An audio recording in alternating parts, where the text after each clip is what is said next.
दोस्तों, मैं बबलू लेकर हाजिर हूँ आप लोगों के लिए मैथमेटिक्स का लेसन नंबर 1 संख्या पद्धति, जिसका नाम है लेसन का नाम संख्या पद्धति यानी नंबर सिस्टम। यह समझ जाइए कि नंबर सिस्टम एक ऐसी चैप्टर है जो एक तरीके से एक गणित का आधार माना जाता है। ठीक है, आप इसको अच्छे से समझिएगा और अपने नोट्स को बनाइएगा। क्लास 9th का यह है यूपी बोर्ड एनसीईआरटी पैटर्न से नंबर सिस्टम, जो पहला चैप्टर है आपका 9th का। इसमें अगर आप लोग चैनल पर नए हैं तो चैनल को सब्सक्राइब करिए, वीडियो को लाइक करिए और वीडियो को पूरा अंत तक देखिए। ठीक है, और बिना डाउनलोड किए हुए वीडियो को अंत तक देखिए एक बार ज़रूर, और सारे बच्चों को शेयर करिए। तो हम नंबर सिस्टम में सबसे पहले हम लोग क्या जानेंगे कि धन पूर्णांक। क्या? धन पूर्णांक। धन पूर्णांक, ठीक है, यानी कि इसको बोलेंगे इंग्लिश में पॉजिटिव नंबर। क्या बोलेंगे? पॉजिटिव।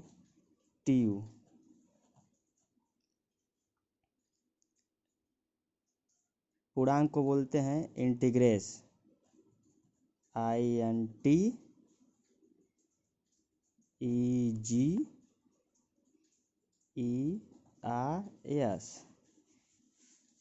यह होता है धन पूर्णांक।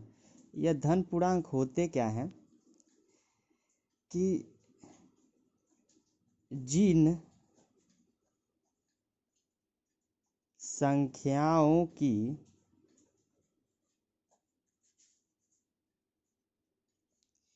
सहायता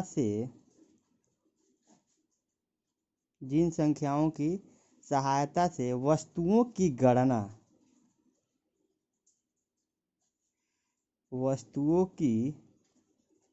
गणना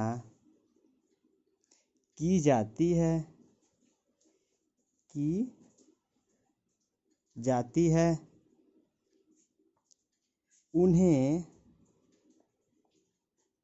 उन्हें क्या कहते हैं? धन पूर्णांक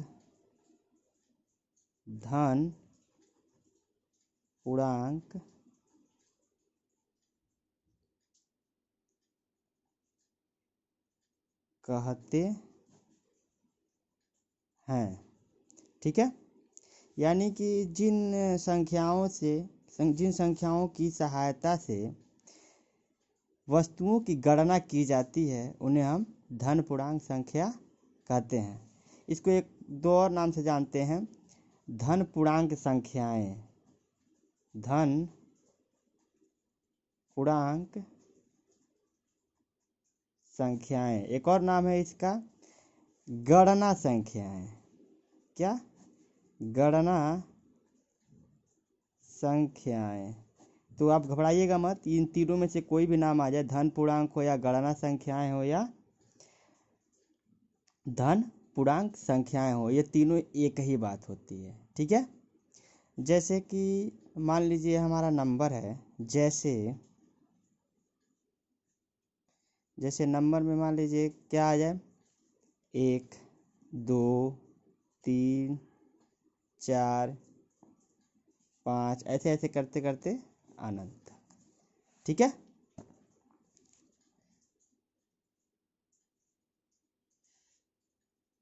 यह होती है हमारी धन पूर्णांक संख्याएं। ठीक है, अब आगे की ओर हम बढ़ेंगे। इनको हम एक तरीके से अनुक्रमित संख्या भी कहते हैं या परपद भी कहते हैं। अनुक्रमित संख्या या परपद, इसको हम यन से प्रदर्शित करते हैं। किससे? यन से प्रदर्शित करते हैं। ठीक है, तो आगे की ओर हम चलेंगे कि अब आप लोगों को समझ में आ गया ना यह। तो आगे हम चलते हैं। अब हम लोग पढ़ेंगे धन पूर्णांकों का योग। धन पूर्णांकों का योग, एडिशन ऑफ पॉजिटिव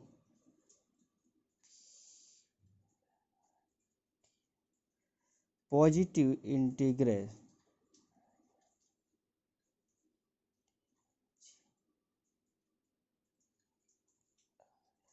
ठीक है, इसका हम योग कैसे करेंगे, धन पूर्णांकों का योग कैसे करेंगे। जैसे देखिए इसमें यदि ए और बी दो धन पूर्णांक हों, दो धन पूर्णांक हों, तो उनका योगफल ए प्लस बी होगा। यही हमारा क्या होता है, धन पूर्णांकों का योग। जैसे मान लीजिए पहला धन पूर्णांक 2 है और दूसरा धन पूर्णांक क्या हो, 3 हो, तो हम क्या करेंगे, इसको 2 + 3 करके हम क्या कर देंगे, इसको 5 ला देंगे। ठीक है, यही होता है धन पूर्णांकों का योग। ठीक है, देखिए 9th का यह पहला चैप्टर है, जो इसको पहले से जान लेंगे हम लोग, तो यही हम लोगों का आगे प्रश्नावली में भी आएगा। ठीक है, हम प्रश्नावली को भी अच्छे तरीके से पढ़ाएंगे, सवाल बाई सवाल। आप लोग बस धैर्य से पूरा वीडियो को देखिएगा, लाइक करिएगा, शेयर करिएगा सारे बच्चों में। ठीक है, अधिक से अधिक शेयर करिएगा, लाइक करिएगा, और चैनल पर नए हैं तो चैनल को सब्सक्राइब करिएगा, और वीडियो को अंत तक देखिएगा। डाउनलोड नहीं करिएगा, बिना डाउनलोड किए ऑनलाइन वीडियो देखिएगा। ठीक है, इसी में आगे हमारा क्या आता है, आगे हम लोग पढ़ेंगे संवरक नियम। संवरक नियम, क्लोजर लॉ।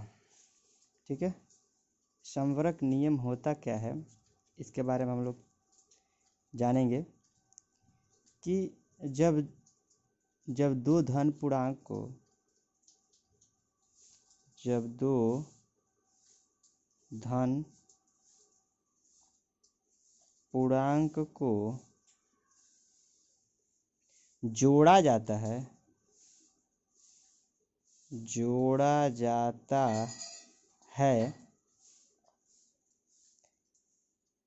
तो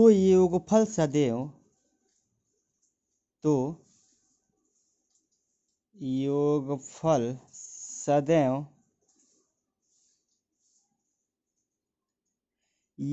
सदैव एक धन पूर्णांक होता है, एक धन पूर्णांक होता है। ठीक है, कि जब दो धन पूर्णांकों को जोड़ा जाता है तो सदैव एक धन पूर्णांक होता है।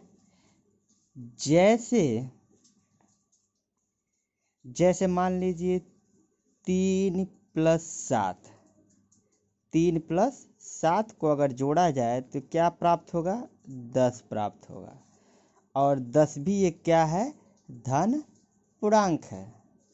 ठीक है,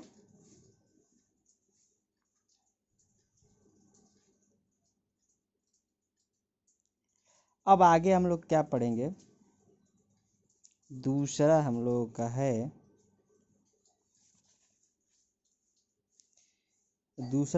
का है, क्रम विनिमय नियम। क्रम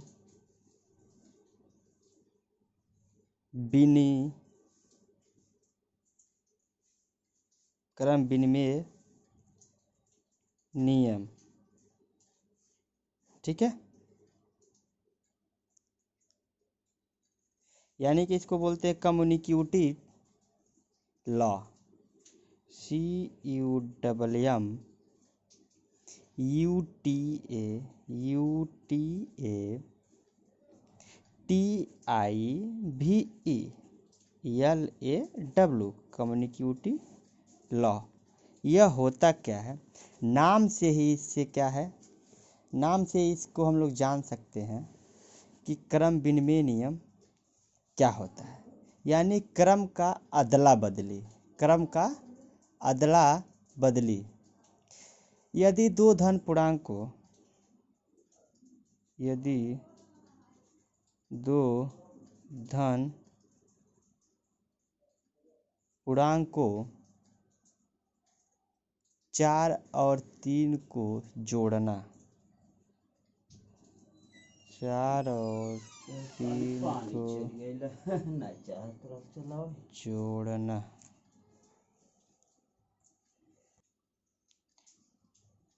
तो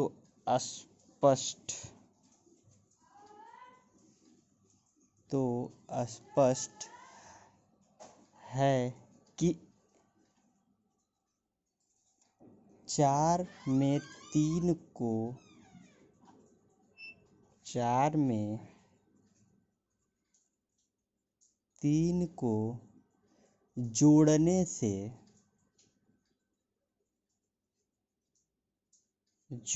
से वही फल प्राप्त होता है, वही फल प्राप्त होता है जो 3 में 4 जोड़ने से प्राप्त होता है, जो 3 में 4 जोड़ने से प्राप्त होता है। जैसे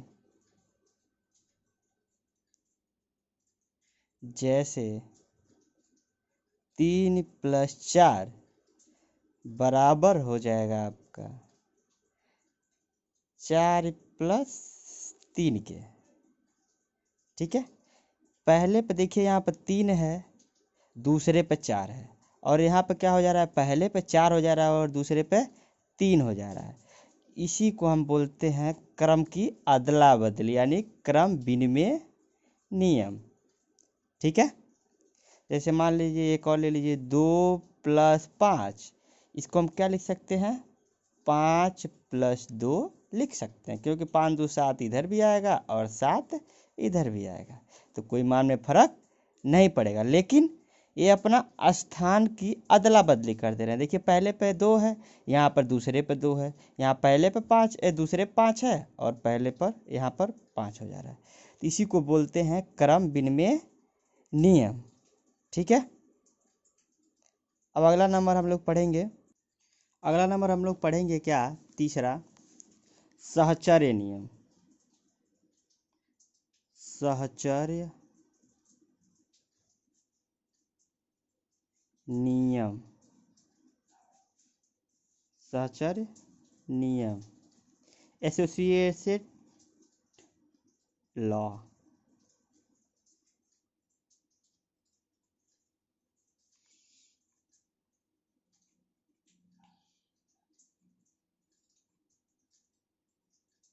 एसोसिएटेड लॉ इसको इंग्लिश में कहेंगे।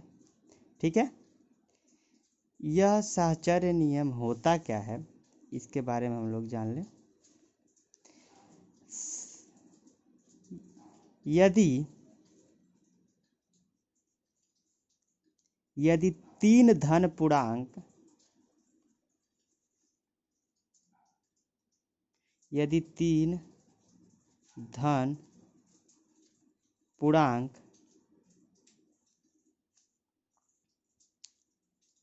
जैसे 4 8 और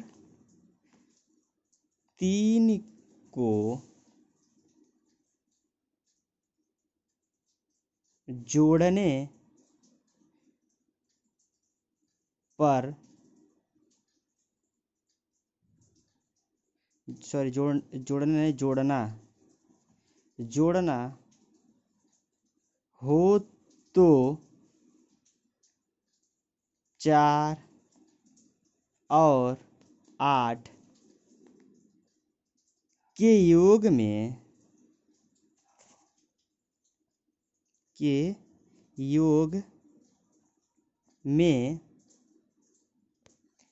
3 जोड़ने से वही फल प्राप्त होता है।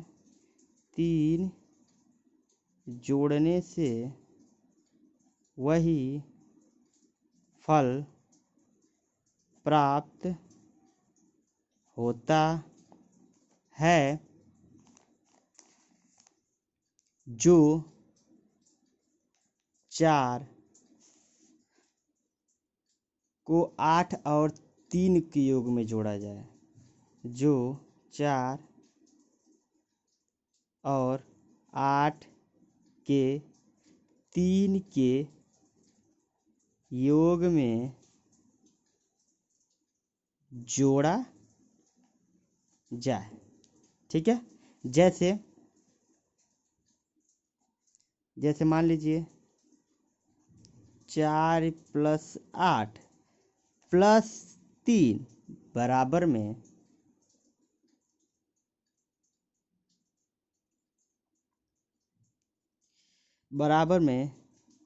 3 + 8 + 4। ठीक है, यानी यह अपना इधर का मतलब यह 3 कोष्टक में आ जाएगा और यह 4 कहाँ चला जाएगा, बाहर चला जाएगा। यह 3 कोष्टक में आ जाएगा और यह 4 क्या हो जाएगा, बाहर की ओर चला जाएगा। जैसे इसका एक फार्मूला होता है, फार्मूला लिख लीजिएगा, याद कर लीजिएगा कि a + b + c = a + b। देखिए एक साथ हो गया। अब कोष्टक के बाहर सी, यही हमारा क्या है, साहचर्य नियम। ठीक है,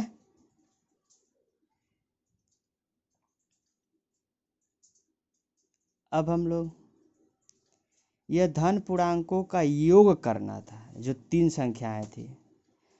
अब आगे हम लोग धन पूर्णांकों का गुणा सीखेंगे। यह धन पूर्णांकों का योग चल रहा था तीनों। इस संवरक नियम से योग क्या होता है, क्रम विनिमय नियम से योग क्या होता है, साहचर्य नियम से योग क्या होता है, उसी हिसाब से धन पूर्णांकों का गुणा हम लोग सीखेंगे इन्हीं तीनों नियमों से। इस संवरक नियम में गुणा कैसे होती है, क्रम विनिमय नियम में गुणा कैसे होती है, और साहचर्य नियम में गुणा कैसे होती है। ठीक है, इसको हम लोग अगले वीडियो में यानी कि कल हम इसको अच्छे तरीके से पढ़ाएंगे। ठीक है, वीडियो को लाइक, शेयर और सब्सक्राइब करना मत भूलिएगा, और जितना हो सके उतना सब्सक्राइब करिएगा और शेयर करिएगा, अधिक से अधिक लोगों के पास पहुंचाइएगा। ठीक है,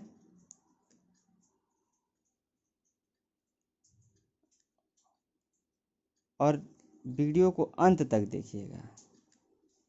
ठीक, धन्यवाद।